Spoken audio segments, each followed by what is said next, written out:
So guys, जैसा कि हमने पिछले एपिसोड में देखा कि जियो यान ने मिस्टर लाओ से इजिन को बचा लिया था। फिर उसने मुशी के साथ फाइट की और उसे खत्म कर दिया, जिससे वुल्फहेड मर्सेनरी ग्रुप भी खत्म हो गया। और अब इजिन के किंगशांग टाउन पर से खतरे के काले बादल हट गए थे और जियो यान भी इजिन के साथ वहां से निकल गया था। फिर अब हमें दिखाया जाता है कि इजिन जियो यान को लेकर मेडिसिन वैली में जाती है, जो एक बहुत ही खूबसूरत जगह होती है जो पहाड़ों में छिपी हुई थी। मास्टर जियो यान को बताते कि इस वैली की ऊर्जा प्योर है, इसीलिए तुम्हें डू मास्टर यानी थर्ड लेवल पर पहुंचने में मदद करेगा। ये जिन जियो यान से कहती है कि क्या तुम्हें ये जगह पसंद आई। जियो यान कहता है कि वास्तव में ये जगह अलग और दुर्गम है और तुमने ये जगह कैसे ढूंढी। ये जिन बताती है कि मैं भी इस जगह के बारे में नहीं जानती थी। अगर लेन ने इस जगह को नहीं खोजा होता और अभी मैं यहाँ कुछ जड़ी बूटियाँ लेने आई हूँ जिनका रेनबो पॉइजन बुक में वर्णन है। जियो यान कहता है कि मैं भी अपनी कल्टीवेशन और मेडिसिन पर यहाँ काम कर सकता हूँ। ये जिन उसे अपने साथ वहाँ मौजूद घर में लेकर जाती है और उसे बताती है कि यह जगह छोटी है, पर क्या तुम यहाँ एडजस्ट कर लोगे। जियो यान कहता है कि जब तक तुम मेरे साथ हो मुझे कोई प्रॉब्लम नहीं है। ये जिन कहती है कि तुम कैसी नॉनसेंस जैसी बातें कर रहे हो और मुस्कुराते हुए अंदर चली जाती है। जियो यान अब वहीं रहने लगता है और कल्टीवेशन करने लगता है। ये जिन भी वहाँ मेडिसिन कलेक्ट कर रही होती है। जियो यान भी ये जिन की जड़ी बूटियाँ इकट्ठा करने में मदद करता है। जियो यान को पसीना आने लगता है तो ये जिन उसे रुमाल देती है। फिर जब वो साथ में बैठकर खाना खा रहे थे तो ये जिन को चक्कर आने लगते हैं। जियो यान उसे पकड़ लेता है और कहता है कि तुम्हें क्या हुआ। ये जिन कहती है कि शायद मैं जड़ी बूटियां इकट्ठा करते हुए थक गई और इसमें कोई गंभीर बात नहीं है, और वो डांस करने लग जाती है। उसका डांस देखकर जियो यान ख्यालों में खो जाता है। तभी मास्टर खांसते हैं और जियो यान को याद आता है कि उसे बिस्ट कोर को ढूंढना है। इसीलिए ये जिन से कहता है कि मैं भी वैली से बाहर जा रहा हूँ, लेकिन मैं अंधेरा होने से पहले वापस आ जाऊंगा और तुम मेरी फिक्र मत करना। और वो वहाँ से चला जाता है। फिर हम देखते हैं कि मास्टर जियो यान को जंगल में एक जगह पर लेकर आ गए थे। जियो यान मास्टर से कहता है कि क्या आपको पूरा यकीन है कि हम यहाँ रैंक 2 आइस बिस्ट को पकड़ सकते हैं। मास्टर उसके सर में मारकर कहते हैं कि तुम अपने मास्टर की इज्जत करना भूल गए हो और क्या ये सब ये जिन के साथ रहने से हुआ। जियो यान कहता है कि ऐसा नहीं है। मास्टर उसे बताते हैं कि वो जगह है जहां आमतौर पर आइस बिस्ट पाए जाते हैं। जरूरी नहीं है कि यहाँ सिर्फ रैंक 2 के आइस बिस्ट मिले। वही हम एक आंख वाले डीमन को देखते हैं जो लिंगर और कागेंग पर हमला कर रहा होता है और वो उसे नहीं जीत पा रहे थे। वो बिस्ट लिंगर को मारने के लिए आगे बढ़ता है, मगर तभी वहाँ पर कागेंग की बहन आ जाती है जिसका नाम किंगे था, जो उस बिस्ट को अपने खंजर से मार देती है। फिर वो लिंगर से पूछती है कि क्या तुम ठीक हो। लिंगर नामे जवाब देती है और उन्हें बताती है कि गेनमू से लड़ाई के बाद मैं और कागेंग पूरी तरह से ठीक नहीं हुए हैं और उन बिस्ट को मारना बस थोड़ा जबरदस्त है। किंगे उसे कहती है कि तुम चिंता मत करो, मैं यहाँ तुम्हारे साथ हूँ। तभी वहाँ एक आइस बिस्ट आ जाता है जिससे वो डर जाते हैं क्योंकि वो सेकंड लेवल के बिस्ट का सामना नहीं कर सकते थे। वो बिस्ट उन पर अपने आइस स्पाइक से हमला करता है। किंगे बचाव में उसकी तरफ खंजर फेंकती है, मगर वो आइस स्पाइक फिर भी उसकी चेस्ट पर लग जाता है जिससे वो घायल हो जाती है और वो बिस्ट वापस से उन पर अपने स्पाइक से हमला करता है। लेकिन तभी जियो यान अपनी तलवार वहाँ फेंक कर उन्हें बचा लेता है और अब जियो यान भी वहाँ जाता है और अपनी एक्सप्लोडिंग स्टेप्स और ऑक्टेन ब्लास्टिक का यूज करके उस आइस बिस्ट को जान से मार देता है और उसकी गर्दन में आइस को चेक करता है, लेकिन उसमें कोई कोर नहीं होता जिससे वो निराश हो जाता है। लिंगर जियो यान को देखकर खुश होती है और दौड़कर उसके पास आ जाती है। वो उसे कहती है कि तुम बिल्कुल सही समय पर आए। कागेंग उसे कहता है कि भाई तुमने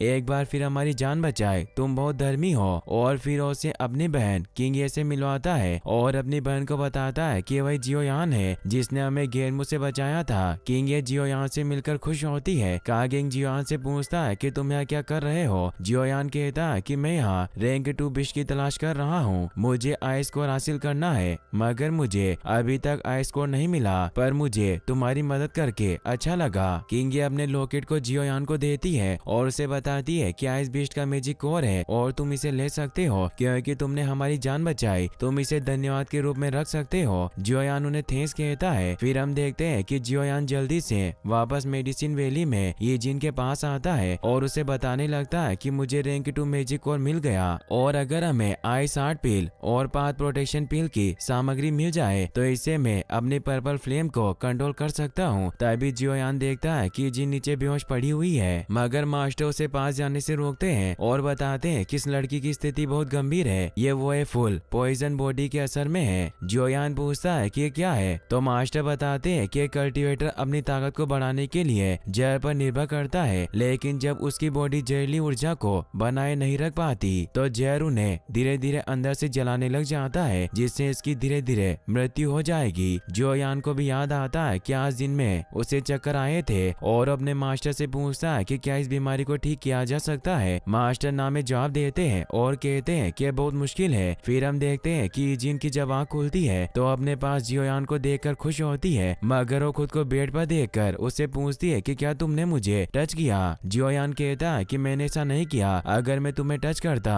तो तुम्हारी जहरीली बॉडी की वजह से मैं ऐसे ही मर गया होता, और तुम चिंता मत करो, मैं अब तुम्हारा ख्याल रखूंगा और हम साथ मिलकर तुम्हारी इस पॉइजन बॉडी बीमारी से छुटकारा पाने का कोई ना कोई तरीका जरूर निकाल लेंगे। अब वो ईजिन के लिए दवाई बनाने लगता है। ईजिन उसे कहती है कि मैं डूक्यू कॉन्टिनेंट की यात्रा करना चाहती हूँ, क्या तुम भी मेरे साथ चलोगे। जियोयान उसे कहता है कि तुम अपने बीमार शरीर के साथ घूमने के सपने कैसे देख सकती हो, मैंने फैसला किया कि मैं तुम्हें अपने साथ लेकर जाऊंगा और हम तुम्हारी बीमारी का इलाज ढूंढ कर रहेंगे, ये मेरा वादा है। ईजिन इससे खुश होती है। अब वो वापस आराम करने लगती है। अगले दिन जब उसकी आँख खुलती है तो बेड से उठने लगती है, मगर तभी उसे चक्कर आने लगते हैं। जियोयान वहाँ आकर उसे संभालता है और कहता है कि तुम्हें आराम करना चाहिए। ईजिन कहती है कि मैं बिल्कुल ठीक हूँ और मैं तुम्हारे साथ कॉन्टिनेंट की यात्रा करने के लिए बहुत उत्सुक हूँ, और क्या तुम्हें वो मटेरियल मिले जिसकी तुम्हें तलाश थी। जियोयान कहता है कि मुझे कुछ हर्ब मिली पर वो काफी नहीं है, इसीलिए मैं कल और ज्यादा उन्हें ढूंढने की कोशिश करूंगा, फिर हम आखिरकार इस जगह को छोड़कर जा सकते हैं। ईजिन इससे बहुत खुश हुई, कहती है कि क्या तुम मेरे साथ बाहर घूमने चलोगे। जियोयान मान जाता है। फिर वो दोनों साथ में बाहर ताजी हवा खाने आ जाते हैं। वो दोनों साथ बैठे हुए थे।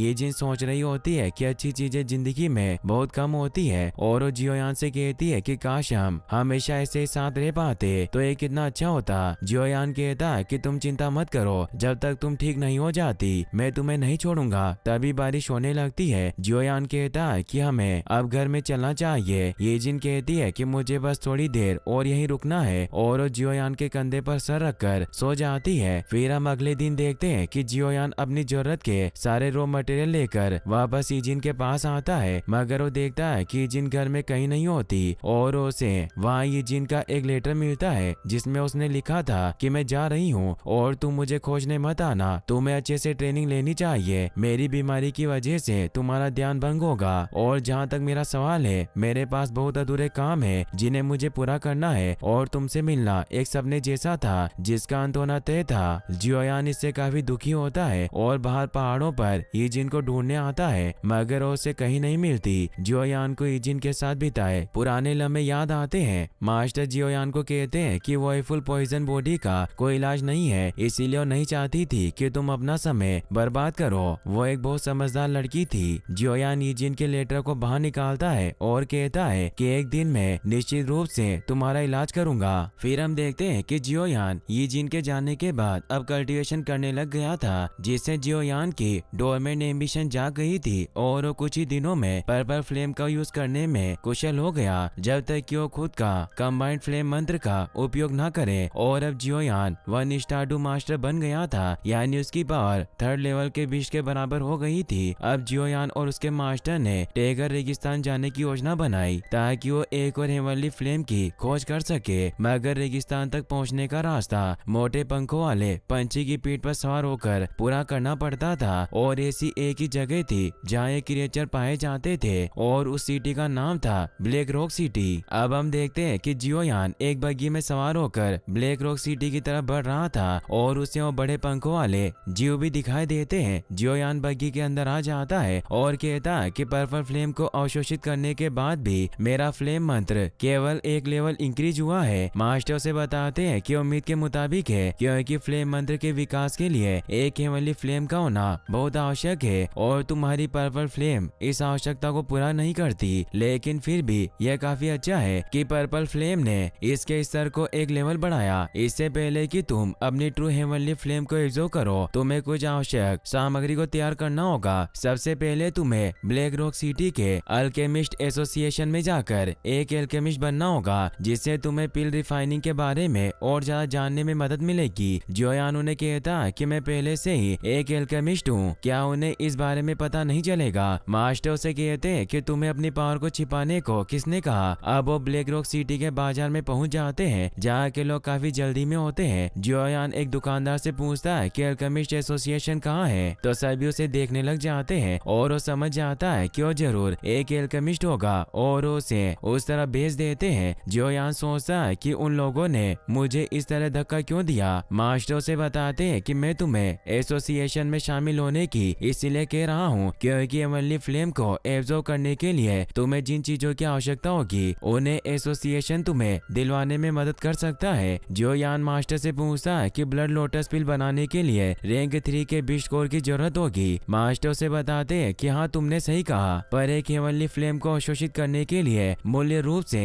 तुम्हें 3 चीजों की आवश्यकता होगी। ब्लड लोटस पिल केवल उनमें से एक है। जियोयान इससे हैरान होता है। मास्टर बताते हैं कि हेवनली फ्लेम के करीब जाने के लिए ब्लड लोटस पिल की आवश्यकता होगी क्योंकि तुम्हें प्रोटेक्ट करेगा और इसके प्रोटेक्शन के बिना एक 2 स्टार डू एम्परर जो 7 लेवल बिस्ट के बराबर होता है वो भी इसे छूने की हिम्मत नहीं कर सकता। साथ ही तुम्हें आयरिस स्पीड कोल्ड फाउंटेन की भी जरूरत होगी क्योंकि ब्लड लोटस पिल तुम्हारी बाहरी बॉडी की रक्षा करता है जबकि आइस स्पीड कोल्ड फाउंटेन तुम्हारी आंतरिक बॉडी की रक्षा करेगा। जब तुम हेवनली फ्लेम को शुद्ध करोगे तो यह तुम्हें उसकी विनाशकारी गर्मी से जलने से बचाएगा। और आखिरी चीज जिसकी तुम्हें जरूरत है उसे एक्सेप्टेंस सोल कहते हैं जो तुम्हारे शरीर के अंदर एक स्पेशल जगह को बनाएगी जिसका उपयोग स्वर्गीय ज्वाला को स्टोर करने के लिए किया जाएगा। जियोयान कहता है कि कितना कष्टदायक है, क्या होगा यदि मैं हेवनली फ्लेम के सामने इन चीजों का यूज ना करूं। मास्टर बताते हैं कि इन तीनों चीजों के बिना हेवनली फ्लेम को हासिल करना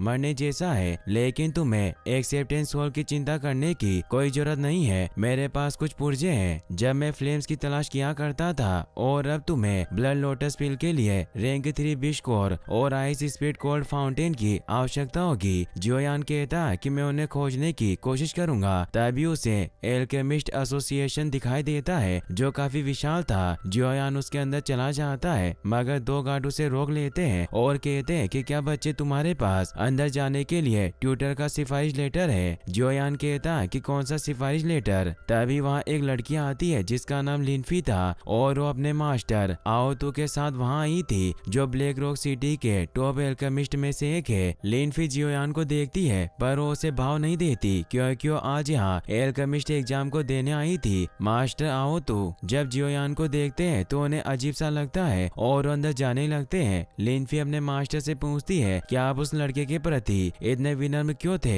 मास्टर उसे बताते हैं कि उस लड़के में कुछ अलग तो जरूर है। सैनिक जियोयान से पूछते हैं कि क्या तुम्हें अपना रिकमेंडेशन लेटर मिल गया। जियोयान उन्हें बताता है कि मेरे पास कोई लेटर नहीं है। तो जियोयान से पूछते हैं कि तुम्हारा मास्टर कौन है। जियोयान बताता है कि मेरे मास्टर याओ लाओ है। तभी वहाँ एक लड़का आता है जिसका नाम शिंग होता है जो जियोयान को कहता है कि हमने याओ लाओ का नाम कभी नहीं सुना, आजकल बहुत डोंगी गुरु आ रहे हैं। तो जियोयान उसके सर पर आग लगा देता है। सैनिक देखते हैं कि जियोयान ने कंडेंस्ड फायर का यूज किया था यानी वो 4थे लेवल का एल्केमिस्ट है। मगर जियोयान उन्हें कहता है कि मैं लेवल 4 का एल्केमिस्ट नहीं हूँ, पर क्या मैं अंदर प्रवेश कर सकता हूँ। और अब वो जियोयान की पावर की वजह से उसे अंदर प्रवेश करने दे देते हैं। अंदर एसोसिएशन हॉल में प्रतियोगिता स्टार्ट होने वाली थी इसीलिए सभी स्टूडेंट तैयार थे मगर वहाँ जू मई नाम की स्टूडेंट अभी तक नहीं आई थी। इसीलिए आओ तो फुलेन से पूछते क्यों कहाँ है और अभी तक क्यों नहीं आई। एग्जाम स्टार्ट होने में कुछ ही समय शेष बचा है। फुलेन कहते हैं क्यों बिल्कुल तैयार है, तुम चिंता मत करो। आओ तो कहते हैं कि 10 मिनट बचे हुए हैं और आप प्रेसिडेंट है मगर फिर भी इस एग्जाम को पोस्टपोन नहीं करा सकते। तभी जियोयान वहाँ जाता है। फुलेन उससे पूछते हैं कि क्या तुम भी यहाँ एल्केमिस्ट एग्जाम में हिस्सा लेने आए हो। जियोयान उन्हें प्रणाम करता है। आओ तो फुलेन को बताते हैं कि वही लड़का है जो मुझे काफी अलग लगा और मैंने आपको पहले इसके बारे में बताया था। जियोयान उन दोनों मास्टर से कहता कि मैं आज एल्केमिस्ट टेस्ट के अलावा भी आपसे एक रिक्वेस्ट करना चाहता हूँ कि मुझे कुछ इंग्रेडिएंट को हासिल करने में एसोसिएशन की मदद चाहिए। दोनों मास्टर हंसते हैं और कहते हैं कि तुम्हें एसोसिएशन के सोर्सेज का